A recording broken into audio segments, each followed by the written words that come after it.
Lakes across Nebraska are monitored weekly from May through September for environmental toxins, which can of course be dangerous for those who want to enjoy the water. In our area, Cunningham Lake recently showed high levels of blue-green algae. First Alert 6 producer Roger Hamer shows us the importance of testing our lakes to make sure we're safe.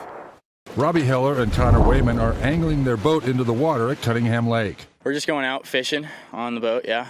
Should be a good time.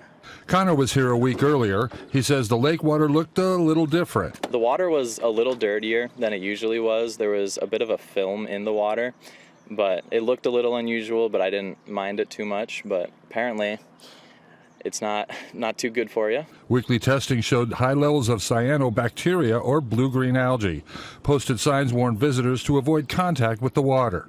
I came out here today being very, very careful because of the algae, and I don't know that I'll come out again until the experts and professionals tell me that it's really safe. The algae causes skin irritation, mild respiratory effects, and hay fever-like symptoms.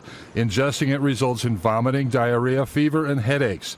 That's why Justin Haas, the state lake coordinator for the Department of Water, Energy, and Environment, is here testing the water. It's part of nature already, but there's a slew of multiple parameters that can kind of cause it. So basically, there's a lot that has to come together, whether it's nutrients, temperature, sunlight, because it is photosynthetic.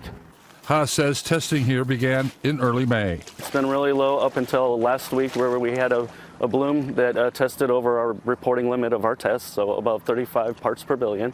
It was down a little bit last week, down to a little bit over 11 parts per billion, so we'll be seeing what the results are for the test this week. We just don't want people to be, obviously swimming in it and, coming into high contact with it. If you do get it on your skin, make sure you just wash it off with some soap and water to kind of avoid, hopefully, getting any rashes or lesions or anything like that.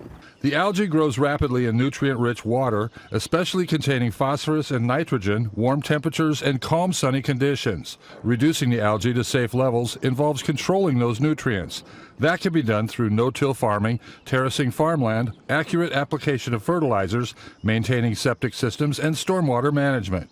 Robbie and Connor realize there are a lot of factors involved.